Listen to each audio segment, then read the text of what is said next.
As humans, we have the most energy-expensive brains in the animal kingdom. We need fat to fuel those brains. So why are those brains not thinking for us? Why are they not telling us about fats that can clog our arteries and cause heart attacks, leaving nearly a quarter of our population dead before their time?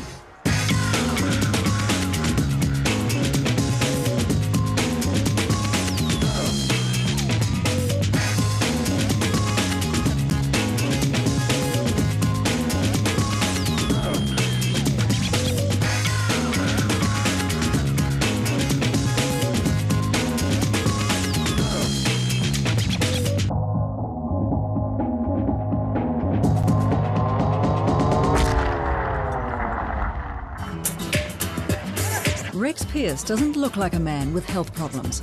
He's reasonably fit and not overweight. But like 1 in 6 of these runners, Rex has high cholesterol, a condition that could kill him.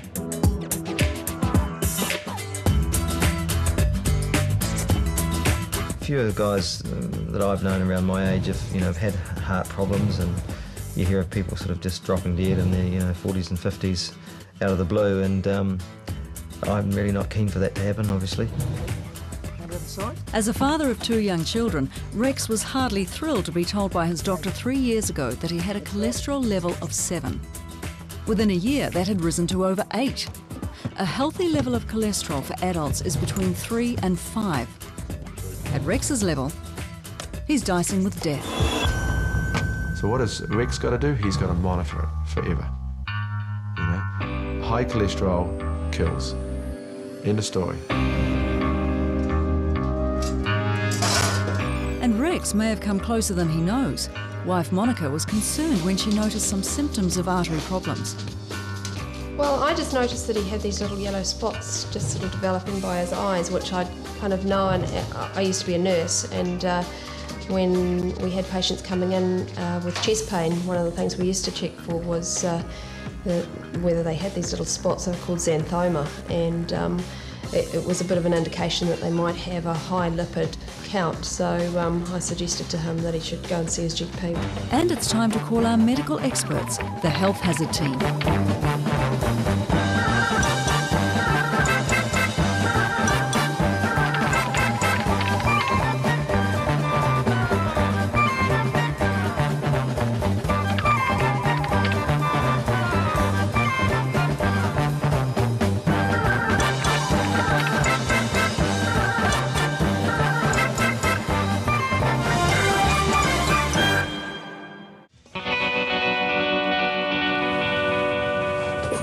All right, good to see you anyway. Nice to meet you. Right? Yeah. Now, a bit of a shock, eh, when your life goes along pretty normally and then suddenly you find out some things aren't right. Yeah, it was. Yeah, it was a bit of a shock. Yeah. How much of a shock is it? Has it dawned on you? I think I've been a bit blasé about it, to be honest. Initially, when I got the report that my cholesterol was way up, and it was the first time I'd really had any health problems of any significant nature, I sort of got a bit of fright, and I thought, right, here we go, we better cut out the rubbish and settle down with the diet and so forth. But So have you cut out the rubbish? not really. To be honest, no. No, I've sort of got back into the old ways. And exercise? For Rex, with a cholesterol level of 8.3, medication has been the only way to control the condition. That's the scenario for 40% of New Zealanders with high cholesterol. But Rex has had side effects, and he's hoping that the Health Hazard Team might be able to help him control the condition without drugs.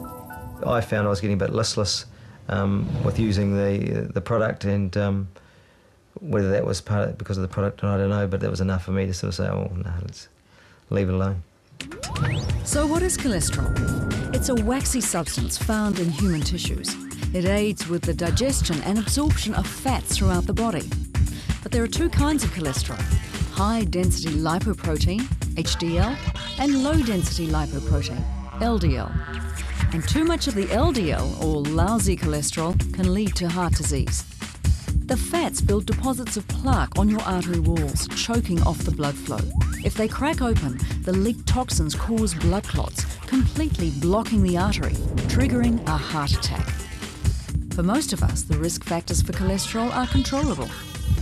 For some, there is a genetic factor, and the risk increases with age. But most common risk factors include diets rich in saturated fats, smoking, obesity, and lack of exercise.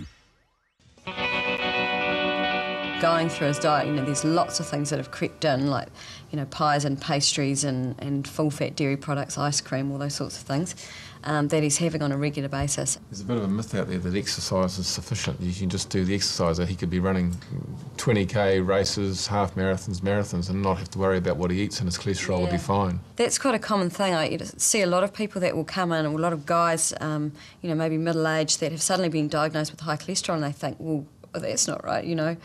He looks like quite a fit guy. He's not overweight. He has been quite active in the past, but obviously, you know, how you look on the outside does not really tell you about how you are on the inside, and that's really his diet.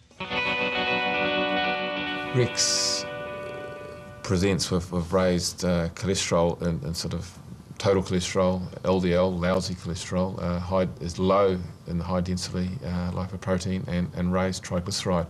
And he's been on cholesterol-lowering agents before and doesn't want to go on them because he doesn't tolerate them very well. So he presents as a challenge, and I think there's sort of two arms to the challenge. One is the exercise arm, which we can talk about, but the really important one, I think, that can make a big difference to him is dietary and nutrition. He's at a level where you need to do something about that, and if he's tried, you know, obviously he's tried medication in the past, and someone's deemed that he's needed to be on that, so it's obviously been quite significant. We need to look at his dietary pattern, and that has been done before, and then find some treatment regime which is useful for him. Rex needs to change his diet, cut out those fatty foods, and exercise more regularly. His grab-and-go food intake when working long hours has a significant impact. It's reasonably long hours, although I think most executives are working fairly long hours these days. So it might be 50 hours plus and sometimes more. And I think I'm probably a bit of a sweet tooth sort of character. So cakes, I quite like cakes and savouries and love those sort of fish and chips and those sort of things. So I don't think my diet it's probably quite a fatty diet. I try to be conscious, but I do have this sort of predisposition towards foods that are probably quite fatty in nature. Crab tastes nice. You know, that's all there is to it. Two things that give you flavour is either high fat or high sugar. So that's what we eat. A good start for Rex is to get information on the difference between good and bad fats. Saturated fats are the villains. In with more vegetables and fruit, out with the saturated fats and cakes, biscuits, ice creams, pastries, dairy products, and those fish and chips. The good fats, monounsaturated and polyunsaturated, are mostly vegetable-based, like olive and avocado oils, or spreads based on them. Lean meat and fish are another good source. Everything that we do, and we're doing with this program, we want people to do for life. So we're not a binge weight loss. We're not trying to get his cholesterol down to 3 in 2 months. We're trying to get him to make changes that are going to last forever. It's good for the heart. Although his diet at the moment is pretty high in saturated fat, which is going to have a direct impact on his blood cholesterol, he seems to be aware of all the things he's doing. So I think he'll be a really easy one to make a big difference with his cholesterol levels. So it's time to get to work on diet and exercise before the next blood test shows where those cholesterol levels are heading.